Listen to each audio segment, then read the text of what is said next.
Before we start, just a quick reminder to hit that subscribe button. Only 2% are subscribed at 1,000 subscribers. I'll be posting a special video. Knuckles hammered my door like an alarm. I reached the chain with a shaky thumb. "I know you're awake," a woman breathed through the gap. "I'm Alex, 23, and this voice knew my name." I kept the deadbolt solid. Who the hell was she? Open 2 inches, her hand touched the frame. Someone followed me, her shoulders pressed tight to the peephole. I checked the hall camera and saw a shape by the stairs. A hood tilted up, watching my floor, waiting. I slid the chain and cracked the door. "Why me?" She pushed an envelope through the space. Paper rasped my palm and stuck with tape. "Hide that," her eyes darted past me, fast and scared. Footsteps climbed, slow and certain. I snapped the chain back and killed the lights. Who was coming? The stairwell door banged and the watcher stepped in. Boot soles paused outside my unit, breathing heavy. The woman flattened against my door and held her breath. I pressed my back to the wood and gripped the peephole lens. A finger tapped once against the number plate, then again. "Call someone," she mouthed it through the gap. I raised my phone and typed 3 numbers. The footsteps retreated, shifted toward the fire exit. A hinge squealed and then silence bloomed. She looked at me like the quiet might break. "Let me in," her knuckles whitened on the chain. I measured the risk and counted to 3. I unhooked the chain and stepped back. She slipped inside fast and locked everything behind her. We stood there with the blinds trembling. Were we alone? She scanned my living room without touching anything. "Where can we talk with no windows?" Her voice stayed low. I pointed to the hall bathroom and flipped on the fan. She shook her head and pressed her ear to the wall. "Neighbors argued next door, too loud, good cover." I led her to the kitchen where the fridge hummed. She stayed near the door with her hand on the knob. "Say your name," she watched my face for flinches. "Alex," I kept my tone flat and steady. Her mouth tightened like she expected a different answer. "Do you know who I am?" Her shoulders rose, then stalled. "You tell me." I rested the envelope on the counter. She flinched at the sight, then looked toward the hallway. "That isn't safe here," her breath hitched on the word. Something scratched faintly at the fire escape, metal on metal. I grabbed duct tape and sealed the envelope under the table. She paced 3 steps and checked the peephole again. "The man outside will circle back." Her hands shook once. "How do you know him?" I kept distance and watched her eyes. "He knows me," she answered and didn't blink. "Why my name?" I moved between her and the door. Her jaw worked like she was forcing a key. "Because you're mine." She let the sentence hang heavy. The room tilted a degree, then steadied with effort. "Prove it," I said and waited for the next blow. She pulled up her sleeve and showed a thin wristband. Numbers worn down by years, letters still legible. She turned it so I could read the date. The month matched my birth certificate, ugly and precise.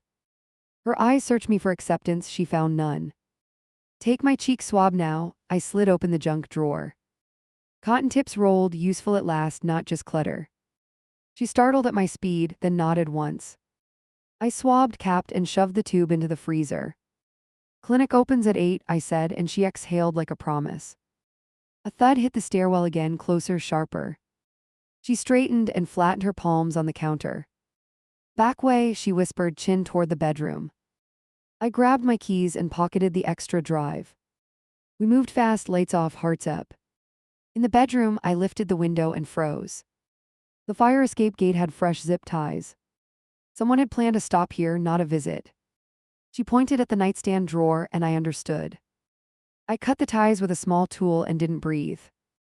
We slipped onto the grating and crouched. Below us, the hooded figure scanned the alley. A phone screen lit his face, unfamiliar and intent. He pocketed it and checked the ladders for movement. We held still until his head turned away. I lowered the ladder and she went first. My palms burned on the rails, sweat turning slick. A siren wailed far off and then nearer. The figure stiffened and hustled toward the corner. We ran the other way, footsteps drumming like a clock. At the bottom of the block, she stopped short. A car idled across the street with hazards blinking. She shook her head and pulled me into a doorway. "Not ours," she breathed, scanning for another route. The envelope tape tugged under my table, waiting. We need a neutral place, I kept my voice low. Jackson Clinic, she answered without pause. You'll get your proof and I'll get safe. Her hand hovered near my elbow, not touching.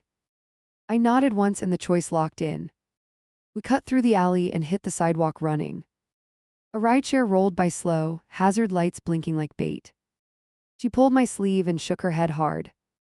We switched transport twice, she whispered, eyes scanning corners. I nodded and kept my keys tight in my fist. A city bus roared up and hissed open. We boarded through the back and stood near the joint. Her wristband hid under her cuff, a quick tuck. A message flashed on my phone with no name. Turn around now or lose more than proof. I killed notifications and watched the window for a tail. 2 stops later, we jumped off and grabbed scooters. She kicked first, pace sharp and even. I followed, legs burning, street empty except for one sedan. It rolled parallel with us, never passing, never falling back. We cut across campus to Shake Pattern. The sedan paused at a gate and waited.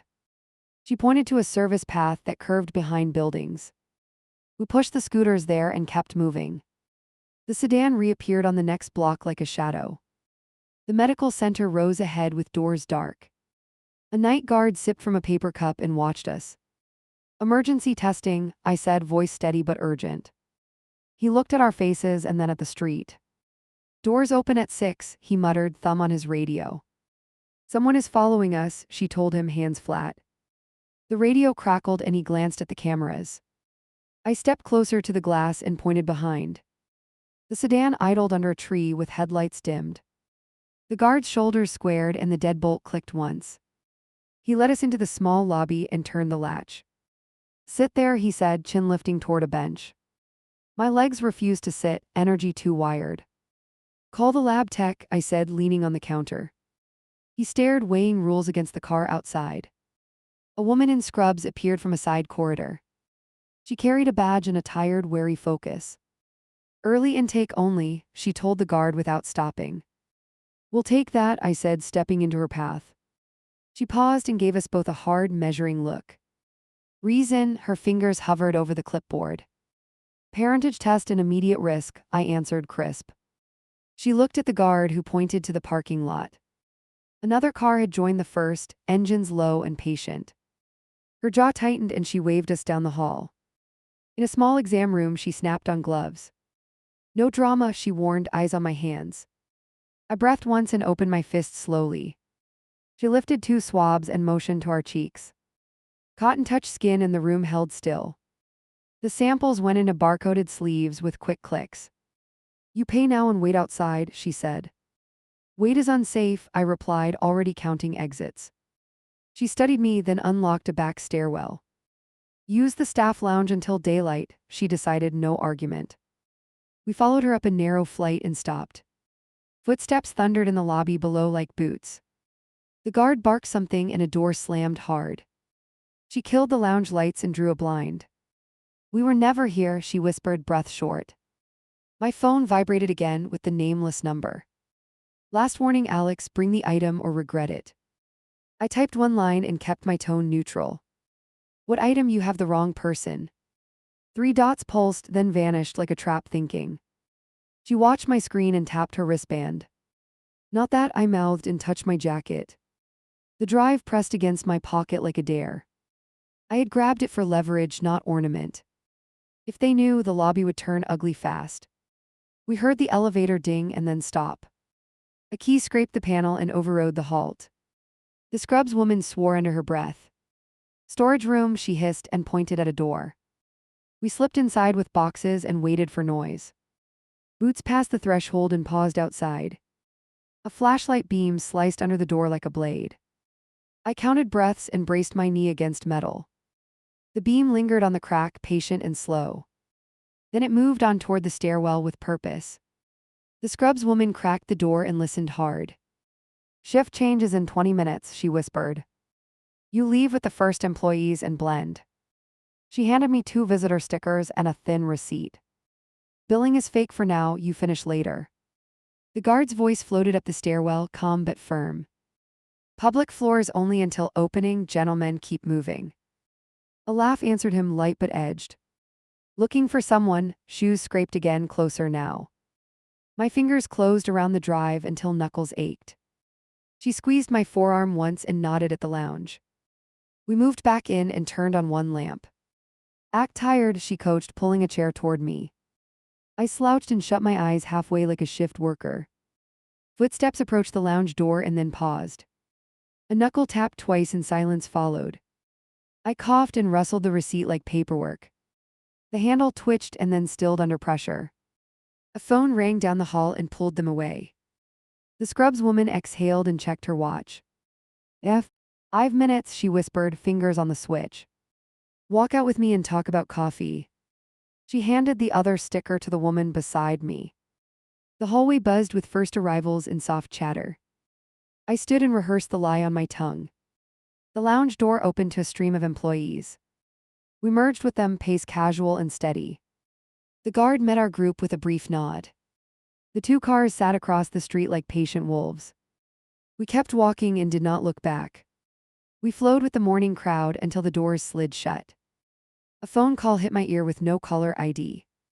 Bring what you took and this ends clean, the voice rasped. Meet first, I answered, eyes on the glass behind us. The line died and the street mirrors kept me honest. We peeled toward a noisy cafe and ordered nothing. Steam burst from machines and masked our whispers. I used the pastry case to watch the sidewalk. Same sedan rolled past slow and then looped around. We pivot now, I murmured, throat dry but set. Employee badges beeped at a side exit with a crowd. We tucked in shoulder to shoulder and cleared the gate. Across the block, a rideshare stopped for a different name. We climbed in and faced forward like regular commuters. The driver grinned at traffic and never checked us twice. My phone buzzed with a new image mid-ride. My door time-stamped 2 minutes old. A gloved hand fit a thin tool under the latch. Apartment is hot, I said, pulse spiking hard. She gripped the seat and nodded once without looking. We jumped out 2 streets early and cut uptown. I scanned roofs and windows for watchers. Need the package before they do, I said. She tapped her bracelet and then her jaw. Short window, she warned, eyes on a delivery truck. A maintenance van blocked my alley like a cork. The sedan idled across from it and waited. Create noise, I told her, pointing toward the laundromat. She hit the door and yelled for quarters and change. I slipped to the next building and yanked the fire pole. Alarms wailed and bodies spilled into the alley. The van lurched forward to clear a lane. The sedan rolled back to avoid the stream. I darted through my gate and took the stairs 2 at a time. On the landing, I texted one word, now. She met me at my door with hair tucked under a cap. The lock spun easily like someone had prepped it. We entered fast and moved straight to the table. Tape tugged my fingers where I had hidden the thing. I ripped it free and tucked it under my jacket. The knob turned again with a soft click. We slipped behind the bedroom door and held still. 2 men entered and split the apartment without talking.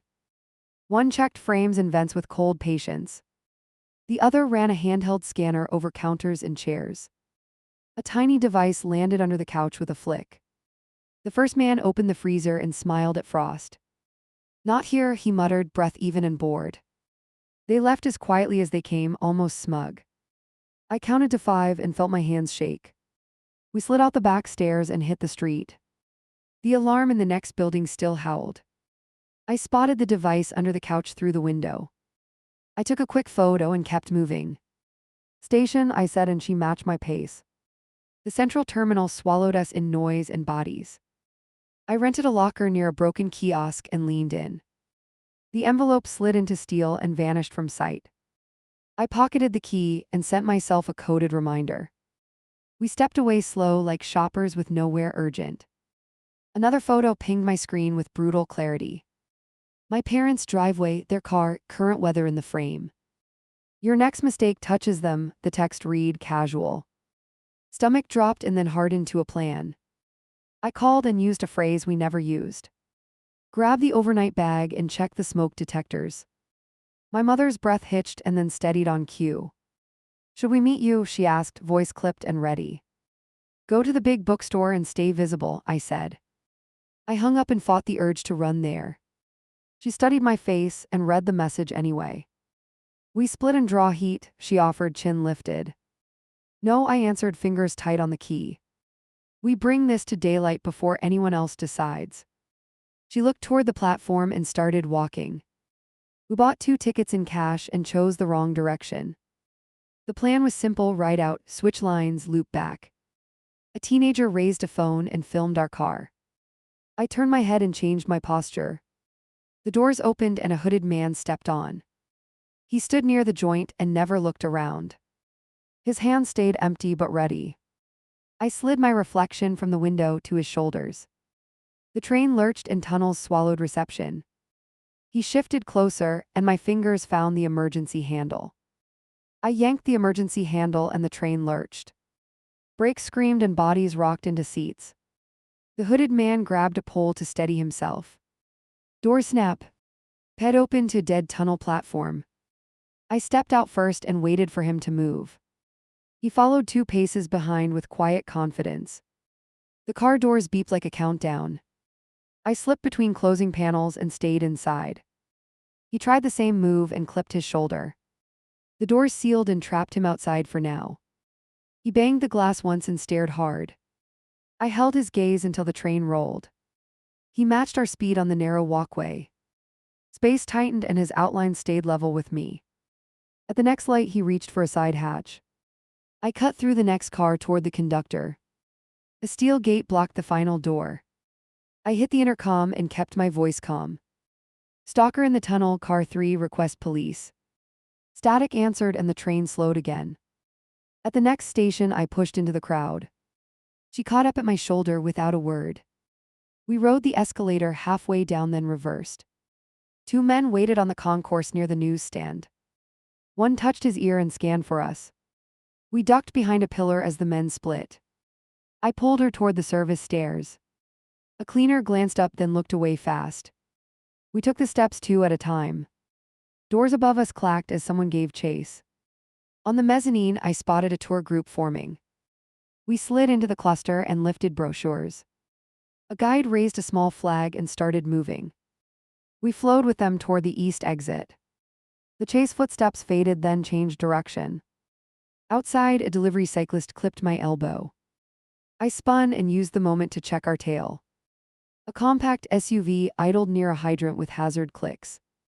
Same plates as earlier, different driver, same posture. I steered us behind a shuttle bus and kept low. She tapped my wrist twice and pointed left. Across the street sat a bank with morning lines. Cameras in there, she murmured, eyes on the SUV. We crossed when a van blocked the view. Inside the vestibule, we were under recorded eyes. I pulled cash and asked for a cashier's check. The teller glanced at ID and printed without delay. Donation to the clinic's foundation, I said clearly. She slid the check back with a thin smile. I raised it so the lobby cameras caught everything.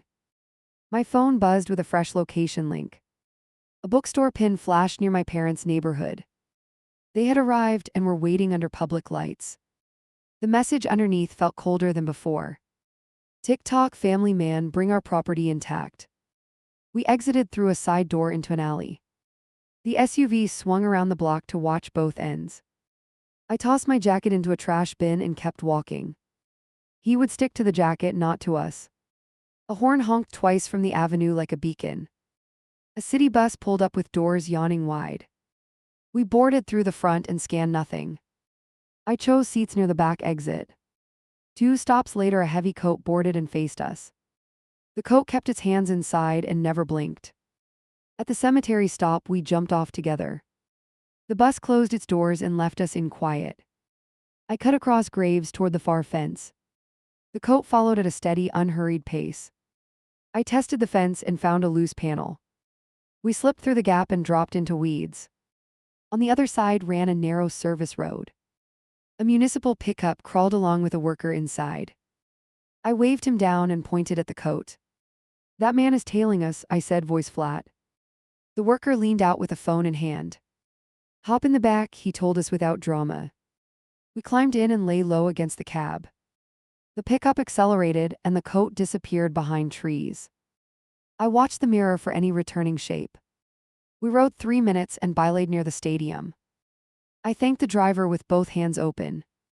Crowds gathered for a midday tour at the gates. We merged, bought 2 cheap tickets, and kept moving. A security camera tracked the line and gave me courage. Inside the concourse, I found a lost and found window.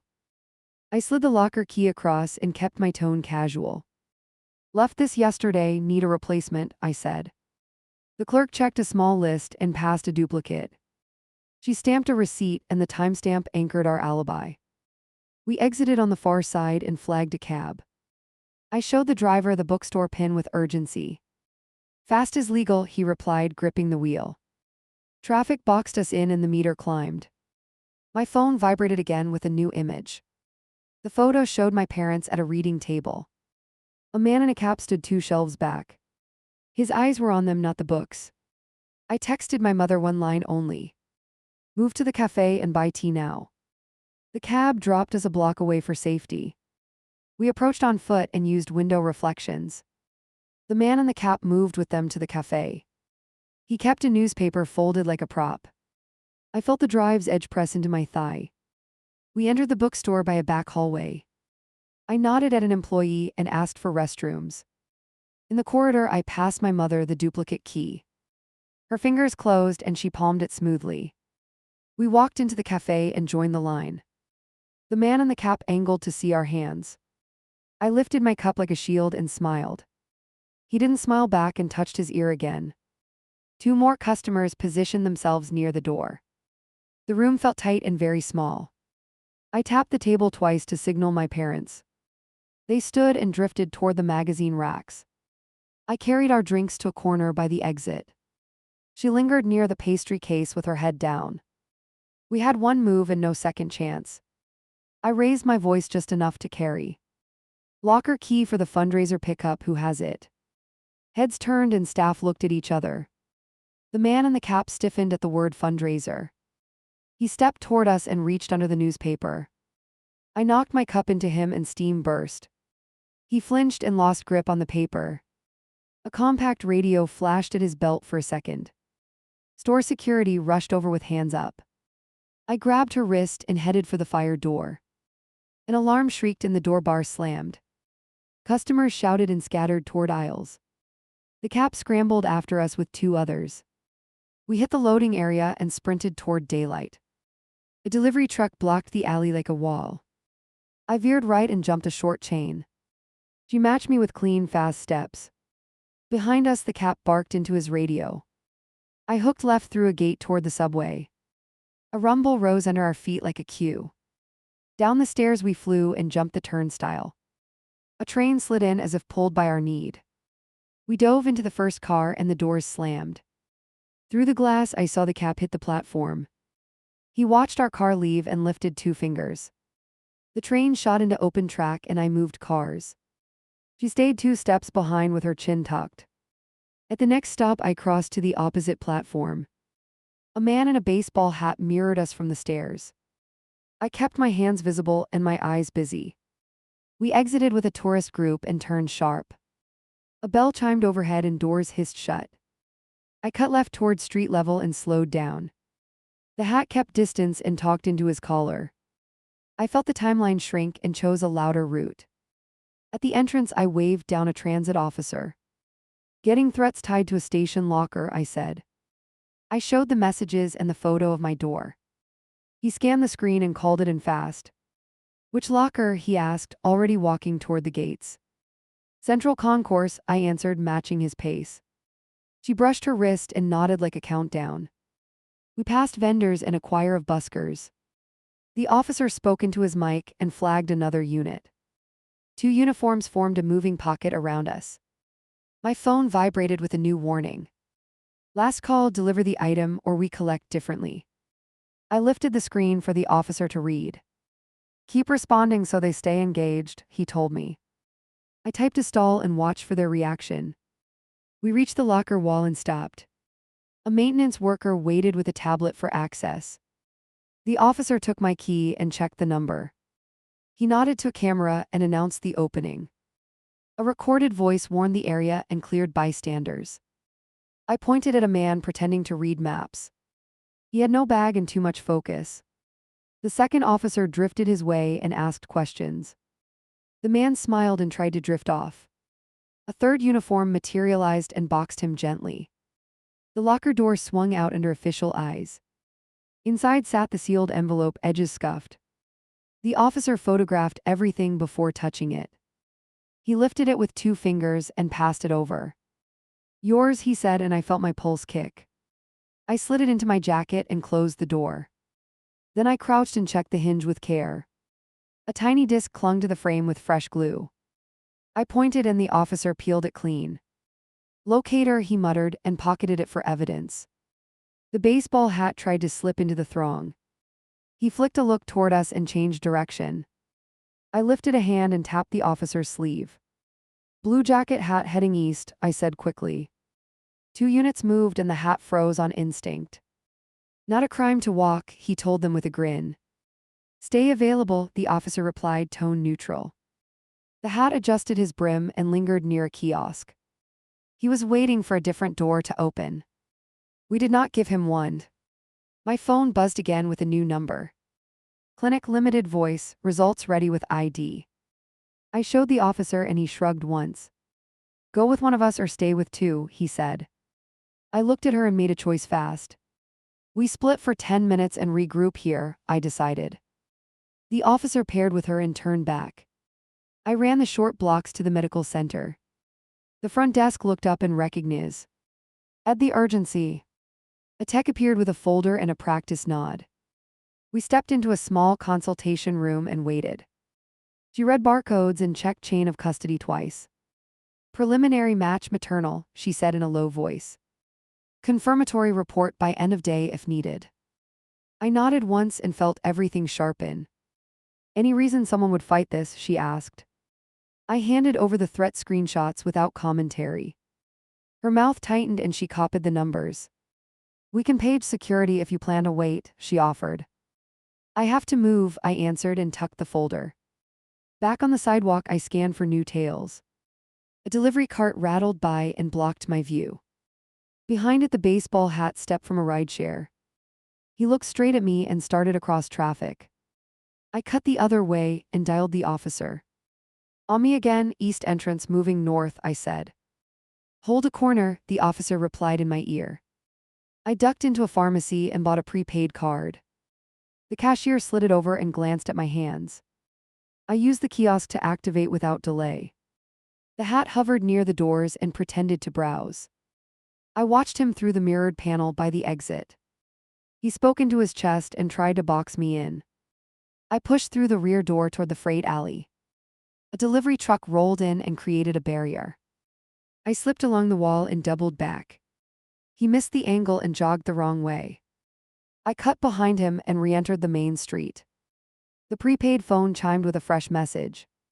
"Bring the key to track 5 in 10 minutes. I sent the instruction to my mother with 1 word.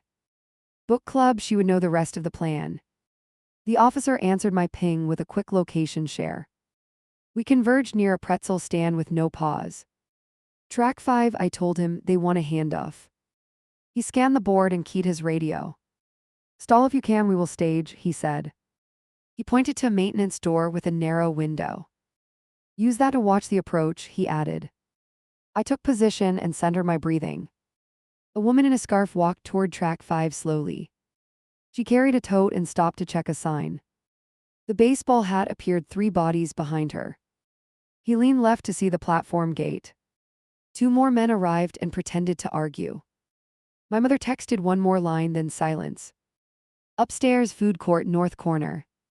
She was moving the key through a clean zone. I nodded to the officer and lifted my phone. Changing location, I typed to the threat number. "Where?" the reply hit instantly like a reflex. "Food court kiosk by the escalator." "You get what you want when I see my family." A long pause followed, then a single word. "Agree." We moved up in a loose triangle with uniforms behind. The food court churned with workers on break. My parents sat at a small table near the railing. A stranger in a blazer watched them from the smoothie line. The baseball hat arrived late and scanned faces. I walked into open space and held up a napkin. "Trade happens here," I called, voice steady and clear. The Blazer pivoted and the hat drifted closer. Two plainclothes officers rose from a nearby bench. The air felt thin and breakable. "Key first," the Blazer told me with a nod. "Family first," I answered, planting my feet. He smiled without warmth and raised a hand. My mother stood and placed a tiny object on the table. The duplicate key glinted like bait. The hat took one slow step toward it. A badge flashed behind him and hands closed on his arms. He twisted and went limp like water to slip free. The Blazer moved for the key with a sudden lunge. I slid in and covered it with my palm. He stopped inches away and lowered his head. "You don't want what follows," he murmured. "Then stop following," I said, not moving an inch. A camera flash popped from a tourist by the railing. The Blazer's jaw tightened as he recalculated. Transit detectives closed the circle fast and clean. The hat hissed something into a cuffed wrist. The Blazer stepped back and raised empty hands. "Consultant," he announced, "private contract, property retrieval." No one applauded and no one moved off. The officer near me pointed at the key. "Keep it for now," he told me without ceremony. "We will take statements downstairs in 10. The Blazer looked at the ceiling and smiled again. "Clock is still running," he whispered, then went quiet. My prepaid phone buzzed with a final message. "New meeting point, Jackson Clinic parking lot. Bring the key or we visit the house again." I showed it to the officer and then to her. "We end it there," I said and meant it. The officer considered angles and nodded once. "Marked unit follows at a distance," he said. "Use the main entrance and keep cameras on." My parents moved into the detective's orbit for safety. I felt the folder against my ribs like a shield. We left through the west doors and caught a cab. I paid cash and asked for the clinic by name. The driver shrugged and took a fast route. In the mirror, I watched for the Blazer's crew. 2 cars back, a compact kept perfect spacing. At the clinic entrance, I stepped out first. Security cameras tracked our path to the curb. A battered sedan idled near the drop-off lane. The baseball hat was gone and a different man waited. He lifted a hand and pointed to the far corner. "Key," he called, voice flat and practiced. "Proof," I answered and lifted the clinic folder. He studied the logo and hesitated a fraction. Then he opened his trunk and showed a small case. "Swap at the line," he said, chin up. I walked to the painted stripe and stopped. He mirrored me with the case held low. The marked unit rolled into view and parked wrong. His eyes narrowed and his weight shifted to run. I pressed the folder against my chest and stepped forward. I stepped over the stripe and lifted the key. The man flinched toward the trunk like a spring. The marked unit chirped once and rolled closer. He tensed a bolt and glanced at the cameras. I tossed the key high and his eyes went up. He reached for the arc and lost the lane. I cut inside and grabbed the case from his hand. Tires barked as he dove back into the sedan. The cruiser boxed him, but he scraped past hard. He fishtailed out and vanished behind the shuttle. I ran for the lobby with the case tight. Security swung the doors and waved us through. We slid to the information desk under the lens. "Open it here," the guard urged, eyes on the door. I popped the latches and waited for the hit. A burner phone lay on top, already buzzing. No other clutter, just that demand in plastic. The screen flashed a number with no name.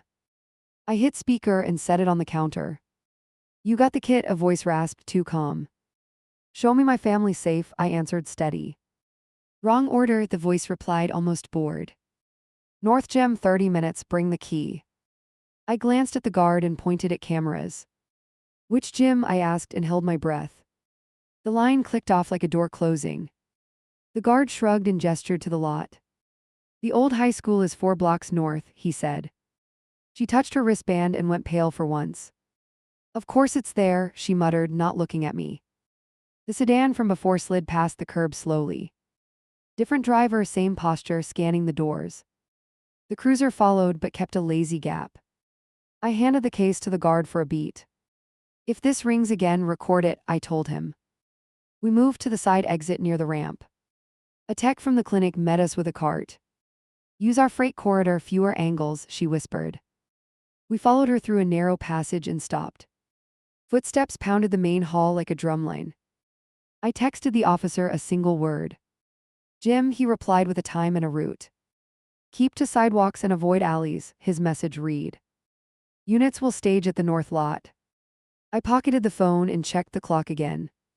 At the corner we found a scooter rack. She kicked off and I matched her pace. The clinic tech watched us fly and shook her head. Behind us the sedan turned and chose another street. We crossed 2 intersections and cut toward the field.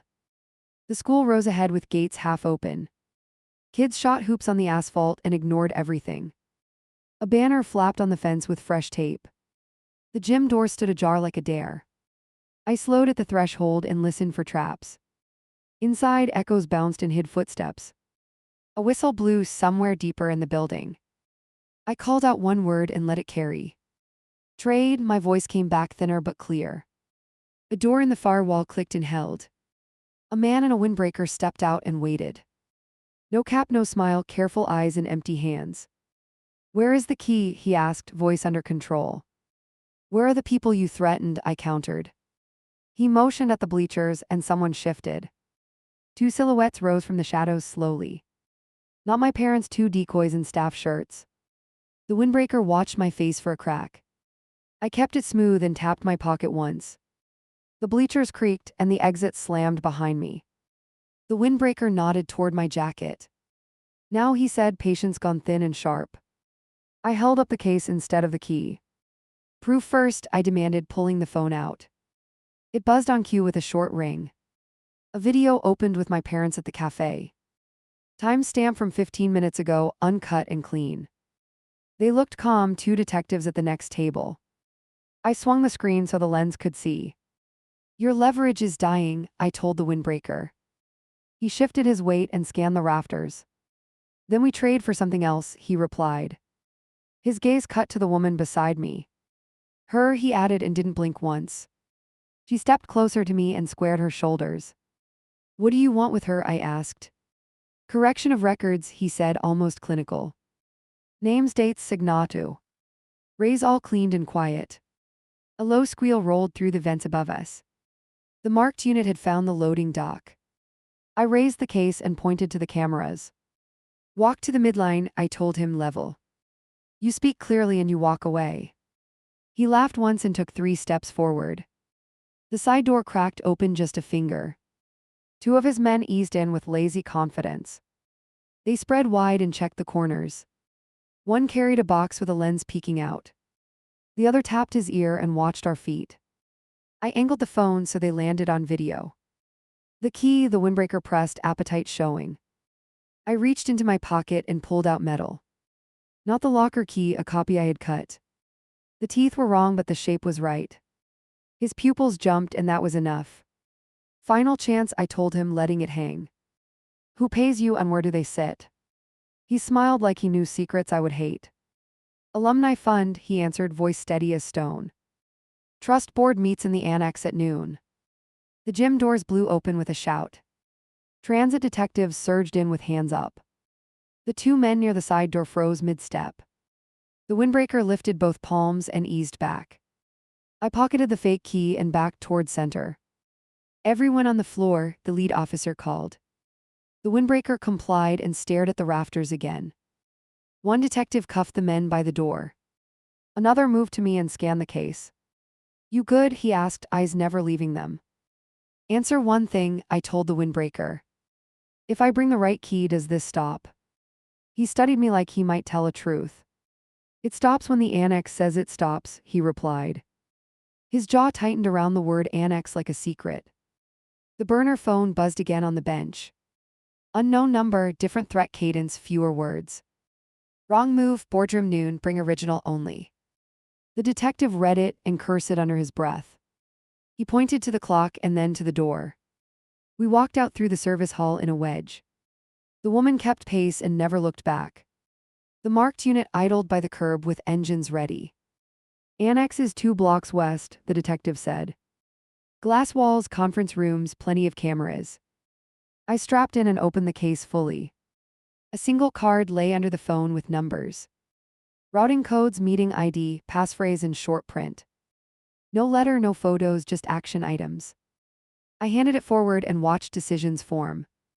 Quiet approach, the officer decided, no debate. Uniforms outside, plainclothes inside, audio live. He looked at me for one more choice. You walk in with the key or we seize it. I swallowed once and picked the harder line. We walk in and force their hand, I said. No back hallway, no side door, right through glass. She touched my sleeve and searched my face. Then we finish this today, she whispered. I nodded once and the annex came into view. I walked into the annex and let the doors seal. Plainclothes filtered past the lobby like bored visitors. She matched my stride and kept her gaze level.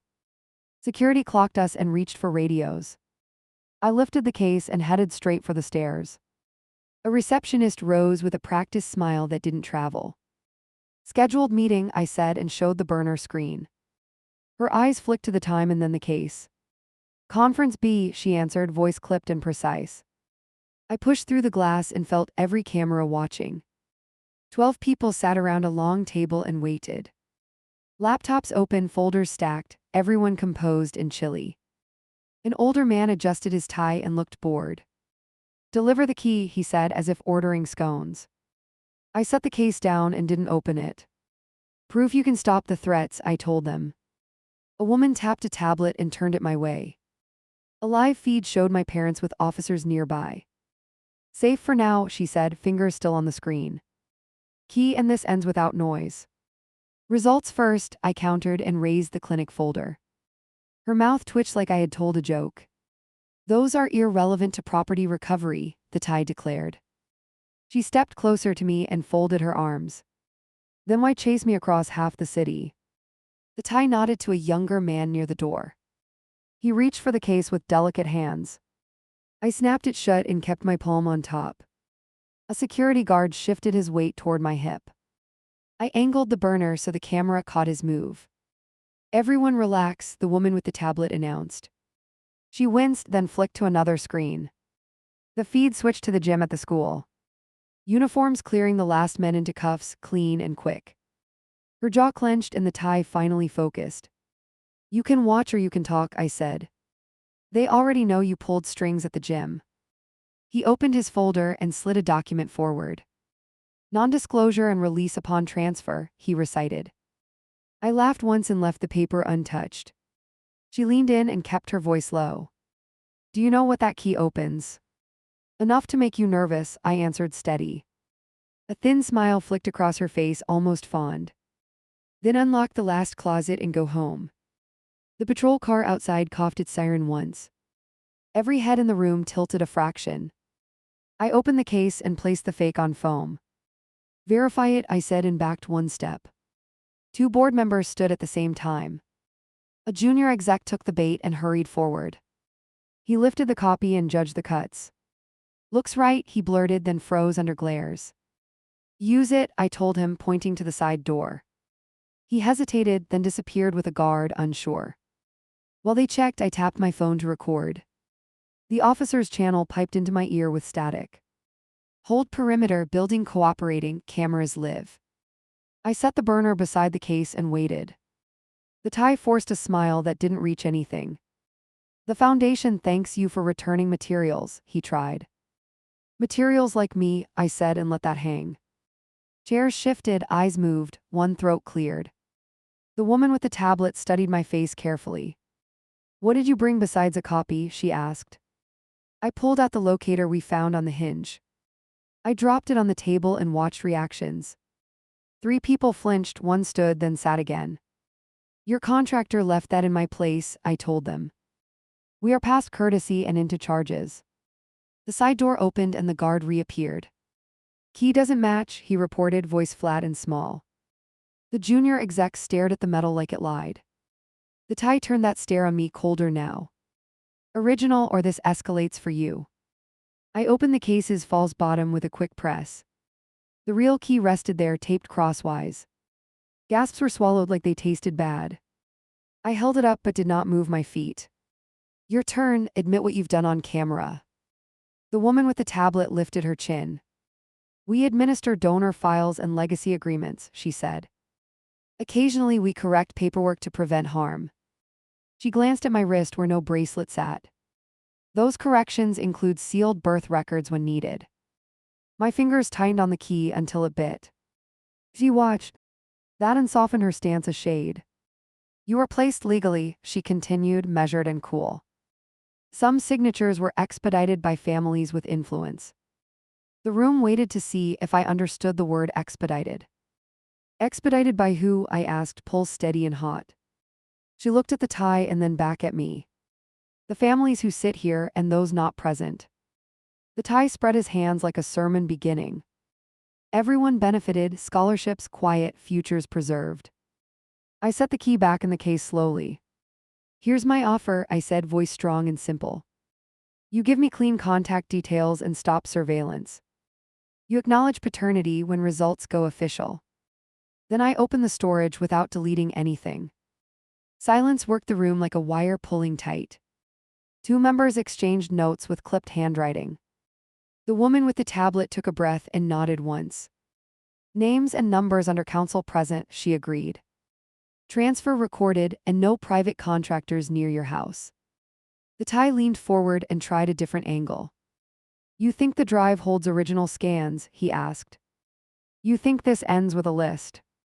I closed the case and held it against my ribs. It ends when you stop pretending I am inventory. A new vibration hit the burner on the table. Text only, different number, shorter tone. Basement door, 5 minutes, no police. The tablet woman read it and went still.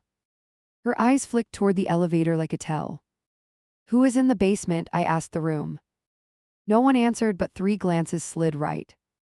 I pocketed the burner and looked at her. Walk with us or this goes public now. She stared at the tie, then stood up slowly. We moved as a knot toward the elevator. 2 plainclothes fell back and pretended to argue.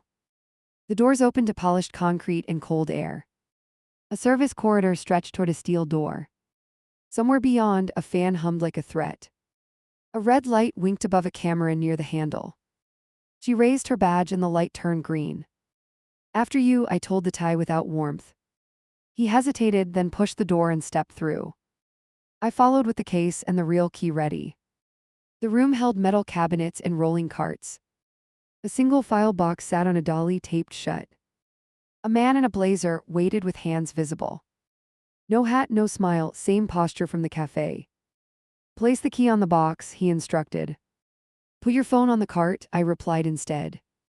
He complied like this was choreography he knew. I set the key on the dolly but kept a finger. Who else is here? I asked, eyes on the vents. A foot scraped behind a cabinet and stopped. Plainclothes stepped in and lifted their jackets. Badges flashed, hands loose, eyes active and clear. Everyone stays where they are, one officer announced. The blazer's mouth twitched like a misstep. The tie folded his arms and tried to look bored. I picked up the key and turned to the cabinet. The lock matched the cuts down to the last notch. I turned it and heard a clean click. Inside sat binders labeled for committee eyes only. A single drive rested on top like a dare. Back up, the officer murmured, tone light but firm. I lifted the drive and held it in the open. The blazer rolled his neck and stared at the door. Missing piece, he muttered almost to himself. He lunged once, then checked himself under badges. The tablet woman stepped between us with both palms out. We're done playing contractors, she told the room. Counsel will take custody and log chain. She looked at me and then at the key. Do you still want contact details in writing? Write them now, I answered and nodded to the desk. She pulled a blank form and began filling lines. Names, numbers, counsel of record, meeting schedule. She signed and slid it across at an angle. I read every line and found no traps. A heavy thud sounded above us, then 2 more. The officer nearest the door touched his earpiece. All units hold, crowd gathering outside, he reported. The tie's attention finally cracked at that word. Crowd, he echoed, face tightening at the idea. I placed the real key back on the dolly. You will walk upstairs and explain everything, I said. On record, under the same cameras you installed. He squared his shoulders and tried to smile again. It will be a very bland statement, he warned. That's fine, I replied and pocketed the form. Bland is safer than threats at my parents' table. The officer opened the door and signaled the all clear. We moved toward the elevator in a tight column. At the threshold, my phone buzzed with one new alert. The message came from a contact labeled Unknown Mother. I didn't add that label, it was typed for me. Outside now, the text read with one urgent period. I looked at her and saw the answer in her face. We were about to find out who chose this plan. I pushed through the lobby and hit the street. Crowd packed the S. Taps and phones pointed up. A woman lifted her hand and my screen buzzed. Outside now, she had texted and there she was. She stood near the curb and watched for me. Uniforms edged the entrance while plainclothes scanned faces. The board filed out behind us with stiff jaws. The tablet woman walked near me like a shield. "Keep your camera on," she murmured, eyes forward. I lifted the burner and started a live feed. "Walk," the text flashed again with an arrow emoji. She stepped into the crosswalk and looked back once. I followed and held the case tight. A compact sedan rolled up and paused at the light. A driver inside lifted 2 fingers in salute. "Stay where we can see you," an officer called. "I'm not running," I answered, tone flat and steady. She reached the sidewalk and stopped at a bench. "Here," she said, palms open, voice barely controlled. Her eyes flicked to the sedan like a tell. The passenger door opened and a man stepped out. He hovered behind the door and stared at us. No grin, no wave, just measured attention. He closed the door and tucked his hands away. "Do we talk?" he asked, almost formal now. "Start with the recording," I told them both. I pointed at the officer's chest camera on standby. The officer tapped it twice and the light went solid. The board lingered near the steps like statues. The crowd leaned in and hushed itself. She looked at the annex doors and at me. "Do you want this now?" she asked, jaw tight. "Now," I said, because waiting fed the vultures. She drew a breath that shook and held it. "I'm ready to sign whatever stops this." The man by the sedan shifted a fraction. "Paperwork can wait," he offered, tone almost gentle. "It's not safe to announce things here." The officer raised a hand and blocked the curb. "Safe is public," I answered and let it hang. The tablet woman stepped closer without touching anyone. "Counsel will witness," she said, voice clear and even. "We have a notary in the building." The crowd murmured and a news van pulled up. The board saw the logo and started to fidget. I lifted the burner for the live stream. "Walk inside as witnesses," I told the board. "Then you end the contracts with your hunters." The Thai adjusted his cuff and looked past me. Cameras tracked him and he finally nodded once. We crossed back as a chant tried to start. The officer kept space while another held the door. Inside the lobby, security lined the path with tape. A staffer met us with a clipboard and a stamp. "Conference A," she said and guided us quickly. The room filled fast with bodies in focus. She stood at the table and set her hands flat. The man from the car stayed near the wall. The tablet woman opened a blank form and waited. My parents appeared on a screen for remote view. "Say it plain," I told the woman beside me. She nodded and spoke into the camera without flinching. "I am the person on file as mother. I acknowledge the test and I acknowledge responsibility." Her hand shook and then steadied on the line. All eyes slid to the man by the wall. He straightened and stepped into the frame. "I am the person on file as father. I accept the test when certified and I will sign." He looked at me and did not look away. The Thai cleared his throat like a warning. "Counsel recognizes both statements on the record. Foundation ceases all contractor involvement immediately." He paused as if tasting those words for poison. "Records will be unsealed through lawful process." "Now the key," the tablet woman said, controlled. "Open the cabinet and finish this transfer." I placed the case on the table and popped latches. The real key sat where I had left it. Every camera leaned in like a single eye. "Before I turn it," I said, holding still. "No contact with my door without a warrant. No calls to my workplace or my parents. Any breach and the stream goes wide." I let the silence stretch until it hurt. "Agreed," the tablet woman answered, no hesitation. She wrote it down and slid the page to counsel. The officer repeated the promises into his mic. The notary stamped the page with a hard press. The sound cracked the room like a small hammer. I lifted the key and felt its weight thrum. The annex manager rolled in the locked cabinet. He positioned it under the main camera and stood back. I turned the cylinder and heard a clean click. The door swung open on stiff hinges and stopped. Inside lay files numbered and sealed with thin bands. A drive waited in a foam slot next to them. The officer reached in and retrieved each item slowly. He read labels into the camera without commentary. The tablet woman kept count with the calm of a medic. A phone buzzed on the table with a blocked alert. Do not post, it read with a timer bar. I turned the screen to the officers and laughed once. Still trying to steer, I said, and hit save. The timer froze and vanished like a failed trick. Transfer complete, the officer announced to his team. Chain of custody recorded and notarized. The board shifted as if a storm had passed. The Thai opened his mouth for a careful statement. The door clicked and the sound cut him off. The man from the car stepped out into the hall. He paced once and leaned against the glass. A private ring hit my phone with a new tone. Meet me alone, he wrote 2 minutes outside. I stared at it and then at the woman. She saw the message and shook her head hard. No side deals, she said, and pinched the bridge. This is how they keep control forever. The tablet woman heard that and watched his shadow. Security will walk him to the press, she said. I pocketed the phone and walked to the door. The officer moved with me like a shadow. We reached the lobby as the man waited by the column. He looked smaller here with people all around. Talk here, I told him and didn't blink. He glanced at the cameras and at the crowd. Your adoptive parents did a good job, he tried. They kept you safe and gave you a life. My hand stayed open and my voice stayed level. You don't get credit for other people's work. He winced and shoved his hands deeper into his coat. I will sign today, he said, almost a vow. I will also pay whatever the court orders. He lifted his eyes and held mine steady. Only ask that we meet once without microphones. Later, I answered and pointed at the glass. After restraining orders and after statements. He nodded once and dropped his gaze to the floor. Security joined him and aimed him toward reporters. He walked into flashbulbs and surrendered to questions. My parents appeared at the lobby threshold with escorts. They crossed the tape and reached for my shoulders. We didn't hug because cameras were inches away.